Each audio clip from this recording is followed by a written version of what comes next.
So I think something really cool is going to happen in this campaign. I think most of the old world is going to be colonized by the time these civs start to colonize places like North America and South America, which obviously would be pretty cool because kind of historical there, right? I mean, we still have South Africa that's gotten off to a pretty slow start when it comes to colonization. And actually, we've got the Congo and the Zulu at war with each other. But obviously, when you look at Europe, I mean, it's pretty much another 20 turns, and most of this stuff is going to be gone. There's just so many cities all over the place. We have, Tibet building up the Parthian. Also, Finland and Russia, kind of keep that in mind. Central Asia is actually, the people are colonizing the crap out of Central Asia, which is pretty incredible. The Huns, okay, so boom, just like that, the Huns took over both of these two cities. They took over all of Kazakhstan, with Persia's help a little bit, but it wasn't enough. I mean, Persia didn't take anything from this war. They actually better be careful. The Boer and the Zulu now are at war. We've got Morocco and Carthage. That was the big one that I was waiting for. Everybody's at war with the Zulu. The Suez Canal was picked up by Ramses. And yeah, there's so many conflicts going on that we're pretty much unable to keep up. I'll just keep my eye on the diplomatic notifications, and we'll kind of look at that. And I'll look at some of the big wars that will have like pretty lasting impacts. Obviously, everybody at war with Carthage is a big deal. And Morocco getting up 5 cities is a pretty massive deal as well. So Japan and Korea are at war, technically. But the interesting thing is actually the Chukchi taking the first Chinese city, and actually Beijing is not very well defended. There is a mountain here, but okay, Victoria declaring war on the Celts. But does she have a chance here? They both seem like they have a lot of units. You better be careful of Scotland, because Scotland will go after, I think it's Birmingham.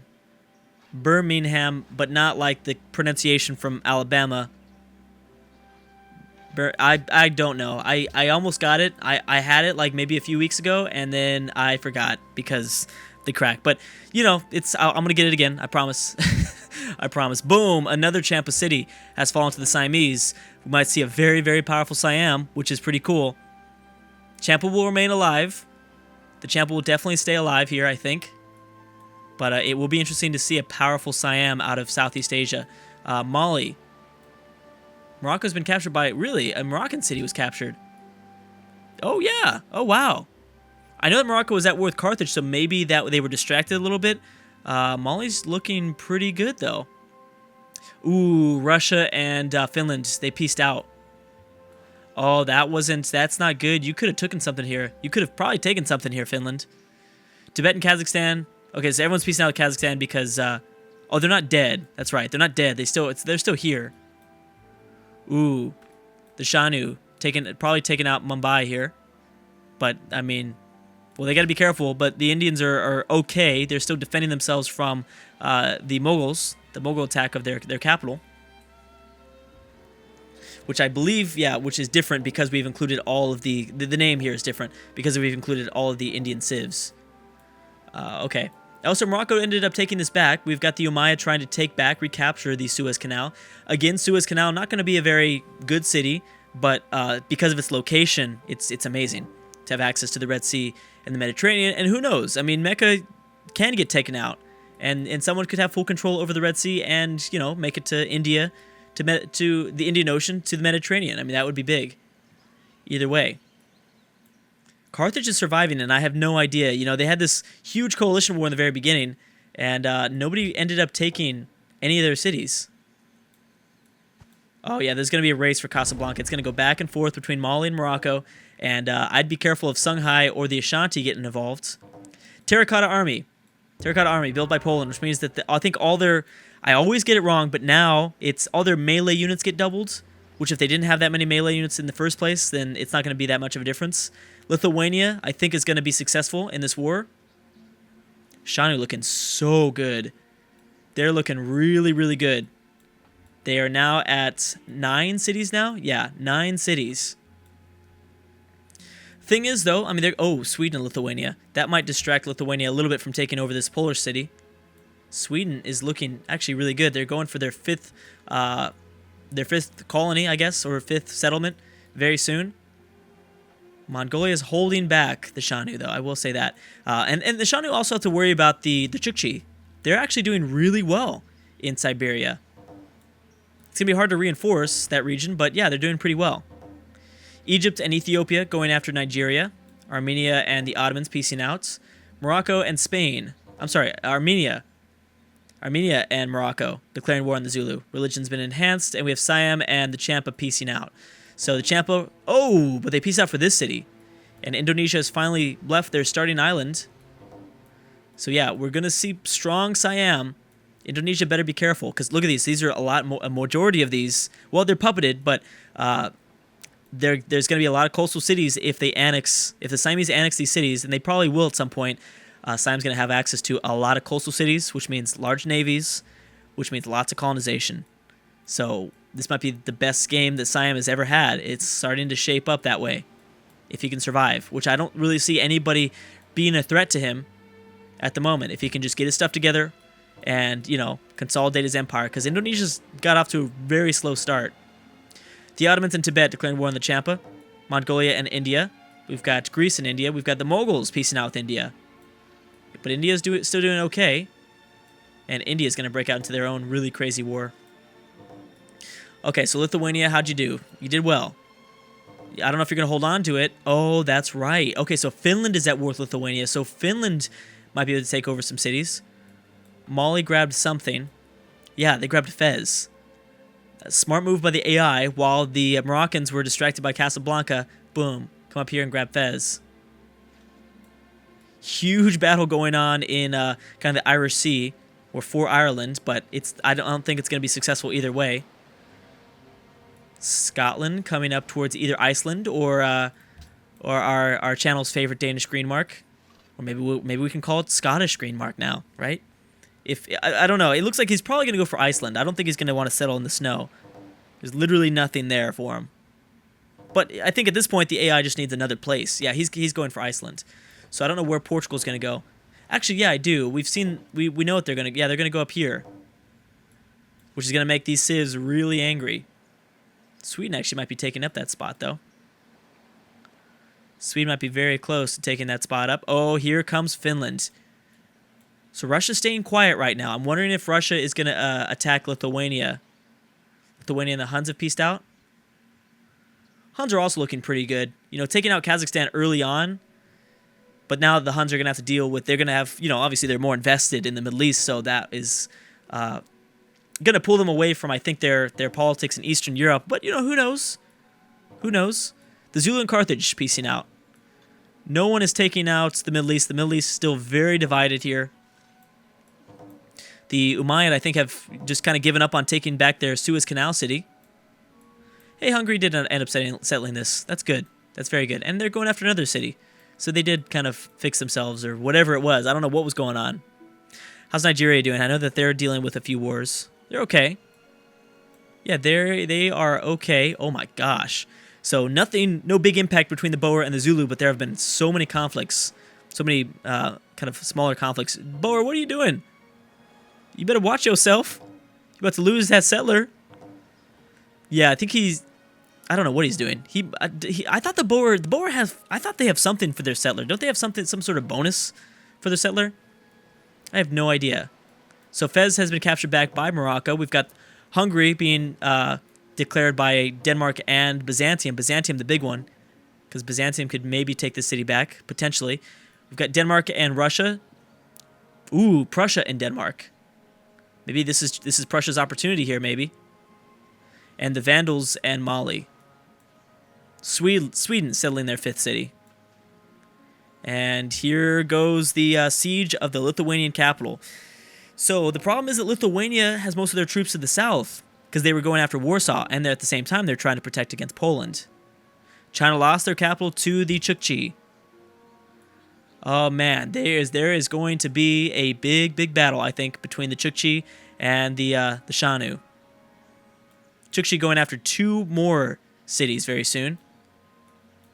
And we have the Shanu with their 9 cities. They're not settling as much. I think they're still at war with Mongolia. But the Mongolians are trying to eliminate Kazakhstan here, which they kind of need. Mongolia needs more cities. Korea and China piecing out. Now, will Shanghai get taken here? Will the Chukchi take out and eliminate China? Because that's going to make a lot of the world pretty upset. That's going to make a lot of the world pretty mad. So who knows?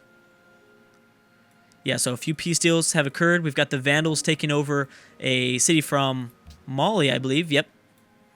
There it is. Still big battles going on in Northwest Africa. And we've got France trying to colonize Africa. Don't do it, dude. Just turn back. I think Hungary's going to do the same thing. Just turn back. Who is this that's at war with India now? That is Moria. Yeah, so Moria, oh yeah, they're going to be successful. Because they have these war elephants. They've got their war elephants. You better be careful, India. Oh, good. Burma has settled another city. I was worried about that. I was like, why haven't they settled yet? That's a pretty well-defended city.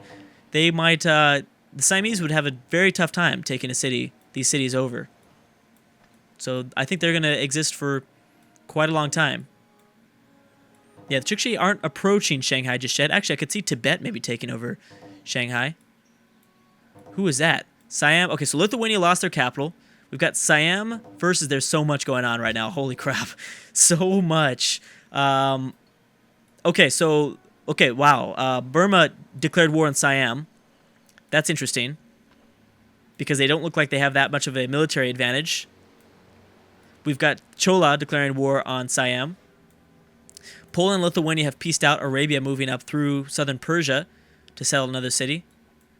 Because, yeah, I get it. The desert's kind of hard to settle. Prussia doing okay so far. They haven't taken a city just yet from Denmark. Okay, so they pieced out. So Lithuania kept this city. Doesn't matter, though. Oh, this is going to be a big battle. This war's not over. But either way, I mean, Lithuania losing their capital is really going to hurt. Even if they end up not losing everything. Oh, the Goths are at war with Lithuania, too. Oh, this might be huge for the Goths. Nigeria and Carthage. Okay. The Ashanti and Carthage. Armenia choosing to kind of stay quiet here. The Huns are staying very quiet. And actually, because this part of the Shanu Empire is cut off from the rest of their empire, the Huns could really do some damage here. The Huns could really do a lot of damage. Okay, turn 102. Turn 102. Still no one's been eliminated, but there have been a few civs that are kind of out of the running. They're out of the... Tibet and Siam. So Tibet is going to use that large military, but it's not going to be against China. Or Korea. So look, it's interesting because the Shanu aren't even... Like, they're not even coming over here. Whoa, is that Denmark? Holy crap, Denmark is in Siberia. How and why... Well, actually, there's a lot of... We've got England's kind of traveling over this way, too. The British, Korea. People meeting each other, finding each other, becoming best friends. Scotland. See, it's interesting to see these small civs do these big things in the colonization because that's where Europe is really going to make their money, I think. It's really where... And not literally. They're not really going to make much money from that. Not gold, but that's how they're going to, I think, make a comeback. Make it a little bit more even. The Huns in Kazakhstan finally pieced out. Okay, I was going to say, Huns, do you really need more things? Was Byzantium successful in their Hungarian war? No. Finland pieced out with Lithuania, taking this city to the south, which means the Goths are going to be forced to go after this middle Lithuanian city and maybe trying to take over Krakow. I believe is how it's pronounced. I hope so. Really, really hope so. Mongolia's at war with Kazakhstan, right? Or did they peace out? They might have peaced out. Maratha going for a city, leaving India. Ah, man, India and the Middle East, and even Europe, just so insane right now. Just insane with all these civs, all this border gore. Somebody is gonna rise up, I think. Something pretty big is gonna rise up. We should be taking note of because it is turn 105. Taking note. We should be taking note of the civs that have found Australia, because this is the first empire. The Champa. Well, actually, they're probably not the first empire to see it. But this stuff is going to be interesting because we can kind of... It's safe to say that they're going to be going after and trying to colonize some of this stuff. Especially with the Great Barrier here. This is usually the first thing that AIs go after. Poland building the Great Wall. That is the second time they've built the Great Wall. So that's interesting. France and Morocco. And the Pope and Morocco. France actually doing pretty all right. Moria taking over the Indian capital. And now India's down to just Delhi. Just Delhi. Morocco and Carthage piecing out. How is Morocco doing against their Mali war? They ended up taking both of these cities back. But that's about it. Spain looking good. Actually, there's just so many units in Europe right now. It's crazy. It's so crazy. Yeah, Gandhi lost their capital. France might be trying to start some African wars up. I guess I kind of get that. Although I'm so surprised the Pope have held on to these two cities. They're not reinforced by anything else, which is crazy. And Prussia, no matter what, is going to have a tough time here. Whoa! Byzantium did take this city. How did they do that? Well, that's pretty impressive. This is the first time we've seen Byzantium outside of Constantinople. Usually they don't do so well capturing cities. But it's nice to see that they did all right. Boom. Here come the Goths. So Lithuania, they still technically exist, but I don't know for how much longer. Finland now at 5 cities. The Goths just grabbed their second city. Ooh, okay, so Armenia and Russia are at war. This is going to keep Russia distracted. And it's going to be a tough war to win no matter what. I mean, that is a tough city to take. Just these mountains here, it's just going to make this Armenian capital just almost impossible to take without artillery weapons, which will make things pretty fun. Assyria moving up north of the Caspian Sea, and Persia trying to continue to settle, but they're running out of space. A lot of civs kind of running out of space now. But obviously on Immortal difficulty, they're pushing themselves to continue to colonize. But, you know, at this point, it's really difficult. We've got a great prophet moving over. And Siam's doing just fine for now. Ooh, Chola bringing over a lot of units. We've got the Mughals and Siam versus the Sumer. And, I'm sorry, Sumer going after the Mughals, so is Siam. Hey, look at that. Sumer's got 3 cities. Look at that. That's pretty good. Nigeria finally took away a city from Carthage that was in sub-Saharan Africa. Oh, man. I cannot believe this is only turn 100 right now. It doesn't look like, I mean, if you were to ignore the technology level of the units, just all the number of units that we're seeing is just huge. It's crazy. And this is still, theoretically, nothing should have happened by now. On Emperor difficulty, we probably would have seen like one or two or three cities fall. We've seen almost 10, right? We've seen capitals fall. Almost entire civilizations topple over before turn 100. Yeah, I think the Shanu need to be very careful of these cities, especially because they were not able to take over Mongolia completely. But they're continuing to settle. There's going to be a Chukchi war, I think, very soon. And the Koreans are always very dominant in Eastern Asia, so they might also be able to have an advantage against the Shanu. The Zulu lost their capital, yep, to the Boer. So that is the first civ that's been completely eliminated, I believe. I don't think the Zulu got any other cities up. Yep, bam, Shaka. He was given an opportunity. You know, he had enough room, I think, to have colonized, but he didn't. The Boer are not even colonizing either, though, which is kind of strange. Anyways, guys, I'm going to stop right there. Turn 109, 150 BC. We're not even in the ADs yet, if that is the correct way to put that. But anyways, guys, thank you so much for watching, and I will see you guys next time.